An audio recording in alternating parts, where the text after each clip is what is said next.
The characters depicted in the Bible are not the individual's name. They are simply states signified by those names.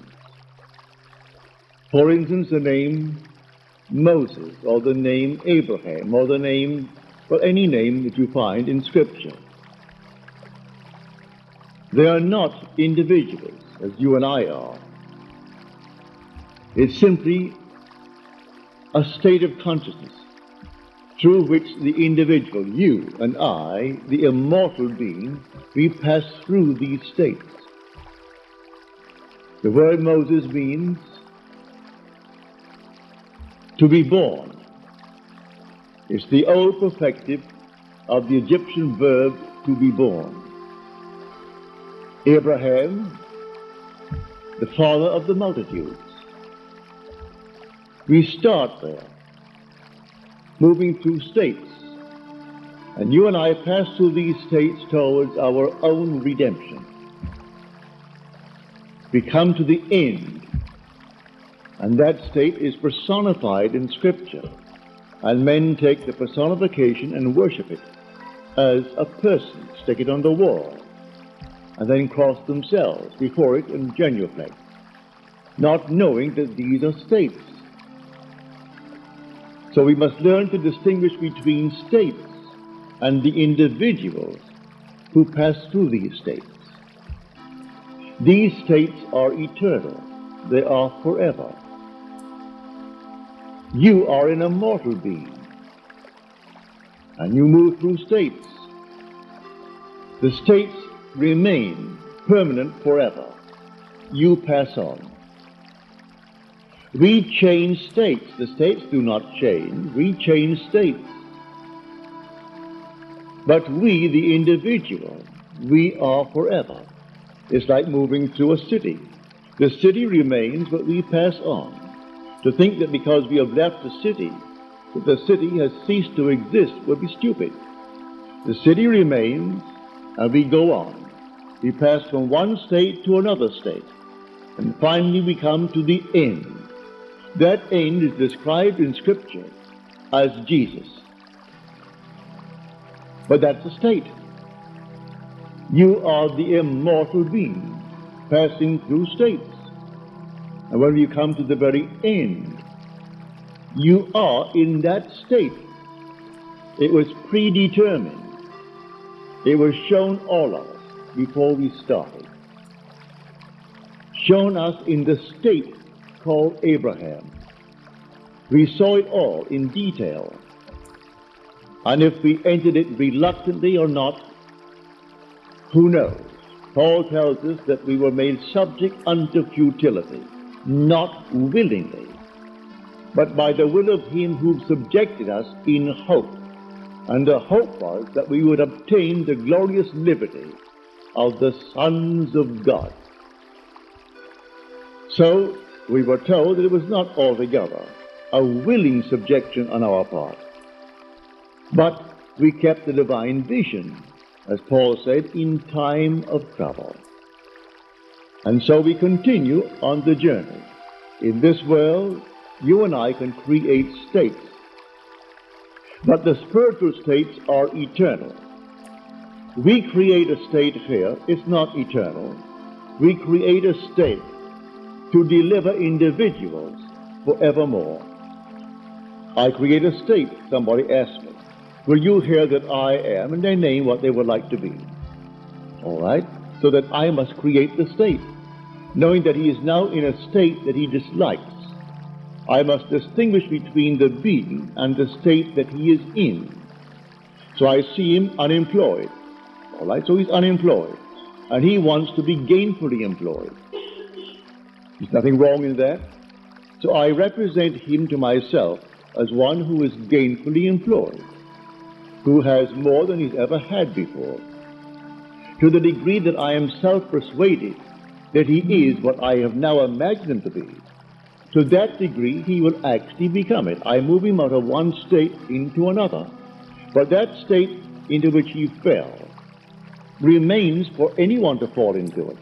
and all can fall into it at the same time, for that matter. He's not the only occupant of the state of being unemployed. There could be millions being unemployed. And there could be millions who desire to be out of it. Many who are unemployed have no desire to be out of it. They prefer to be on welfare. That's their desire. Perfectly all right. But if someone desires to be gainfully employed and to leave the state of being unemployed, you and I can create that state. Well, how do I create the state? By using my imagination. Imagination is not a state. It's the human existence himself. You are all imagination. And God is all imagination. You are God. And God is actually within you as your own wonderful human imagination. Now, these permanent states of the soul, these spiritual states, they remain. You and I pass through them towards our own redemption. But in the interval, we meet a friend, and the friend is in need of help. And the help is to move him out of a state. I can give him money, but as Peter said, silver and gold have I not for thee, but such as I have give I unto thee. And he creates a state, and takes the man from being a beggar, who's always begging on the corner, and puts him into a state where he jumps up with joy. He's now employed, not begging for money. So he didn't give him coins, he simply gave him a new state of consciousness. So I take you as an individual. I represent you to myself as the one that you would like to be. The one that I, if I were in your state, would like to be. I make it fit within what is known as the golden rule. I do unto others as I would have them do unto me. If I were in that state, would I like to be in some better state? Certainly. Well then, do it to another. And so if he asks it of you, you simply represent him to yourself as being gainfully employed, or if he is unwell, as being well, or if he wants to be married and he can't find the proper mate, then in your mind's eye, you assume that he has found the proper mate. Whatever it is that is a normal, natural request that is not in conflict with your own moral, ethical code. And you create a state. This state, then you lift your individual into that state. Well, how do I do it? I carry on a conversation mentally with that friend from the basis that he is in that state. He tells me how happy he is with his new job and how much he's making. I see him in my mind's eye, radiant. Well then, am I self-persuaded that this imaginal act is a fact? Do I really believe in the reality of what I've done? Do I believe that imagining creates reality? I do.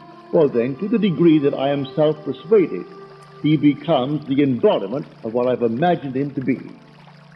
These are states.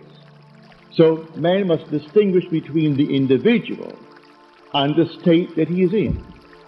So Blake said, I do not consider the just or the wicked to be in a supreme state, but to be every one of them states of the sleep into which the soul may fall in its deadly dreams of good and evil, when it left paradise following the serpent of generation. So we came down to experience death, for this is a world of death, where everything appears, it waxes, it wanes, and it disappears. So everything dies in this world. No matter how long it seems to live, it dies eventually. So we come down into the world of death. And the last enemy to be destroyed or to be overcome is death. I enter death and then conquer death to prove that I cannot die. I am an immortal being, for I am all imagination.